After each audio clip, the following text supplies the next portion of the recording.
Second है बर्डिंग।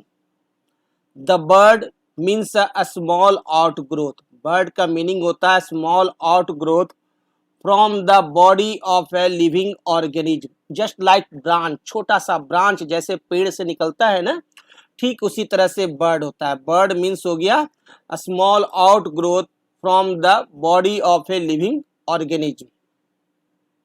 बर्डिंग is an asexual method of reproduction. Budding भी क्या है, एक असेक्सुअल मेथड है रिप्रोडक्शन का। In budding a small part of the body of the parent organism grows out as a bud. और budding में क्या होता है, बॉडी का एक पार्ट, एक छोटा सा पार्ट जो होता है, एक ग्रो कर जाता है, जैसे लगता है कि शरीर पर घाव हो गया है, उस तरह से ग्रो कर जाता है। Which then detaches and becomes a new organism. और फिर वो अलग हो जाता है और फिर वही घाव बड़ा हो गया है ना, जस्ट लाइक घाव की तरह आया और वो घाव थोड़ा सा बड़ा हो गया और वो फिर वो एक न्यू ऑर्गेनिज्म में डेवलप करके वो बॉडी से अलग हो जाता है। The asexual reproduction by budding is observed in hydra and yeast. यह असेक्सुअल रिप्रोडक्शन जो है वह ऑब्जर्व किया गया है किसमें, हाइड्रा में और ईस्ट में देखा गया है। Hydra is a simple multicellular animal. Hydra क्या है, एक सिंपल मल्टी सेलुलर एनिमल है। Hydra reproduces by process of budding by using its regenerative cells. Hydra जो है वो रिप्रोड्यूस करता है by the process of body budding, budding के प्रोसेस के द्वारा, क्योंकि इसका सेल्स जो होता है बॉडी का वो क्या होता है, रीजेनरेटिव सेल्स होता है। In hydra first A small outgrowth called bird is formed on the side of its body as the repeated mitotic cell division of its cells. This bird then grows gradually to form a small hydra by developing a mouth and tentacles, and finally the tiny new hydra detaches itself from the body of parent hydra and lives as a separate organism. अब hydra में होता क्या है, ये देखिए आपका parent hydra का structure है और इस हाइड्रा में जो ऊपर की में ये जो देख रहे हैं निकला हुआ है ना, जस्ट लाइक बिल्ली की मूछें हैं, है ना, ठीक उसी तरह से रहता है, जिसे कि कहते हैं टेंटेकल्स। ये क्या कहलाता है, टेंटेकल्स।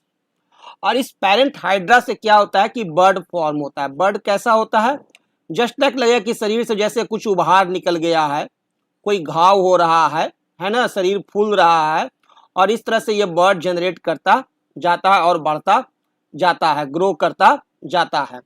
और फिर ये ग्रो करते करते थोड़ा सा और बड़ा हो गया है ना, उभार ये और बड़ा हो गया, तो ये बर्ड कहला रहा था। और ये इसी बर्ड से फिर ये इस तरह से टेंटेकल्स भी निकलने लगे, इसके माउथ भी तैयार हो गए और टेंटेकल्स भी जब आ गए तो फिर ये क्या होगा, ये हाइड्रा यहाँ से फिर ये कट हो जाएगा।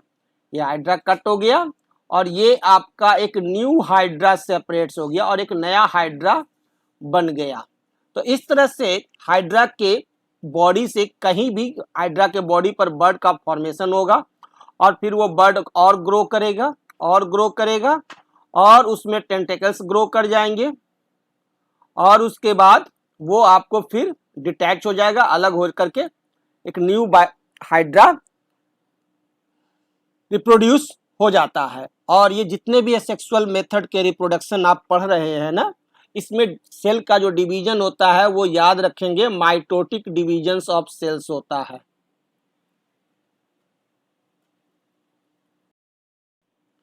इन this way the parent hydra has produced a new hydra. और इस तरह से एक पेरेंट हाइड्रा एक न्यू हाइड्रा को प्रोड्यूस करता है। Thus hydra reproduces asexually by growing buds from its body, this is called budding. तो इसी प्रोसेस को हम लोग क्या कहते हैं, बर्डिंग कहते हैं, कि बर्ड से बना hydra, so this process is budding. The bud formed in a hydra is not a single cell. और ये जो बर्ड फॉर्म करता है वो एक सेल का नहीं होता है, क्योंकि हाइड्रा तो मल्टी सेलुलर है, तो बर्ड भी जो फॉर्म होता है वो भी क्या होता है, ग्रुप ऑफ सेल्स होता है, it is a group of cells. Bud जो होते हैं वो क्या होते हैं, ग्रुप ऑफ सेल्स होते हैं। Reproduction in yeast plant by the process of budding. Yeast में भी जो रिप्रोडक्शन होता है, ईस्ट क्या है, एक प्लांट है, और इसमें जो रिप्रोडक्शन होता है वो by the process of budding. Each single cell of yeast is a complete plant in itself. Yeast जो है वो एक सेल का बना हुआ है, प्रत्येक सेल जो ईस्ट का है वो आपका क्या है, एक प्लांट है, कंप्लीट प्लांट है। ईस्ट जो होते हैं ना वो ग्रुप में रहते हैं, तो वो ग्रुप में रहेंगे, बहुत सारे ईस्ट एक ही जगह ग्रुप में रहेंगे, और प्रत्येक जो सेल है ईस्ट का, ईस्ट एक ही सेल का बना हुआ प्लांट है, और प्रत्येक सेल आपका एक कंप्लीट ईस्ट प्लांट है। ईस्ट इज टीनी यूनिसेलुलर, एक सेल का है, non green plant which is a fungus, जो कि क्या है, ईस्ट फंगस है। Yeast reproduces by budding, yeast budding के द्वारा रिप्रोड्यूस करता है।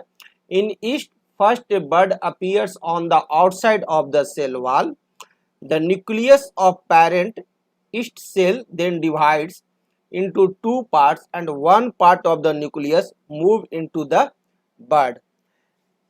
ईस्ट क्या होता है कि ईस्ट में आपको ये जो आप देख रहे हैं ये ईस्ट है, और ये पेरेंट ईस्ट सेल है, और ये देखिए ये साइटोप्लाज्म है, और ये आपका न्यूक्लियस है। अब क्या होता है कि ये न्यूक्लियस के साथ ईस्ट जो होते हैं वो आपका यहाँ पर न्यूक्लियस है और कुछ ऑर्गेनल्स वगैरह हैं साइटोप्लाज्म में, तो ये ईस्ट आपको क्या करेगा कि ग्रो करेगा। इस तरह से ग्रो किया तो ये बन गया एक बर्ड, और यहाँ भी साइटोप्लाज्म आ गया। और सेकंड स्टेप में क्या होते हैं कि फिर आपका ये जो बर्ड जो बने हैं वो आपका इस तरह से बन गए हैं, लेकिन यहाँ पर अभी न्यूक्लियस नहीं है, न्यूक्लियस अभी इस पेरेंट ईस्ट में है। तो कुछ देर के बाद क्या होगा कि ये न्यूक्लियस भी डिवाइड करेगा और एक न्यूक्लियस और बनेगा, और यहाँ पर वो न्यूक्लियस चला आएगा बनने के बाद। और फिर उसके बाद ये जो न्यूक्लियस जब इसके साथ एक और आ गया, साइटोप्लाज्म भी हो गए, तो ये बर्ड जो है वो आपको सेपरेट हो जाएंगे, ये बर्ड यहाँ से फिर कट जाएंगे, और कट करके ये अलग फिर एक नया आपको ईस्ट बन जाता है।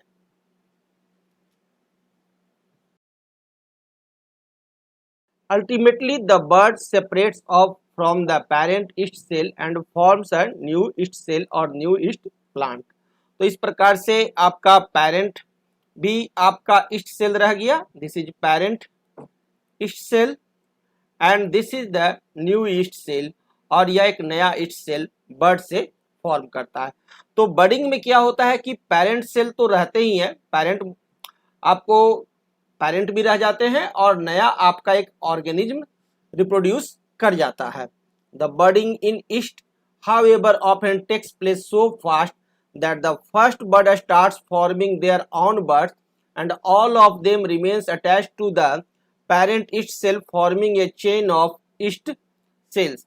और बर्डिंग जो है इतनी तेजी से होता है ईस्ट में कि आपका जितना देर में यहाँ पर एक नया बर्ड बना उतना ही देर में इससे फिर एक नया बर्ड जनरेट हो जाता है, मानी बर्डिंग कंटिन्यूअस जारी रहता है, और इस तरह से जारी रहेगा, और किसी भी समय कहीं से भी डिटैच होता चला जाएगा, और डिटैच होकर के फिर वो अलग हो जाता है। After some time all the yeast cells of the chain separate from one another and form individual yeast plants. इस प्रकार से ईस्ट जो है बहुत ही फास्टर रिप्रोडक्शन शो करते हैं by the process of budding. In some organisms like sponges and corals, कुछ organisms और हैं जैसे कि sponges, corals, the buds remain attached to the parent organism permanently.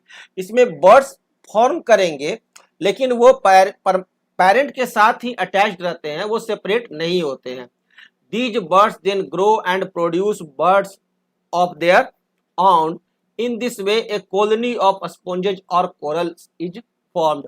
और इस तरह से क्या होता है कि एक कॉलोनी ऑफ स्पॉन्जेज और कोरल्स फॉर्म कर जाता है, क्योंकि यहाँ बर्डिंग से नया ऑर्गेनिज्म तो रिप्रोड्यूस कर लेता जाता है, लेकिन वो पेरेंट का साथ नहीं छोड़ता है।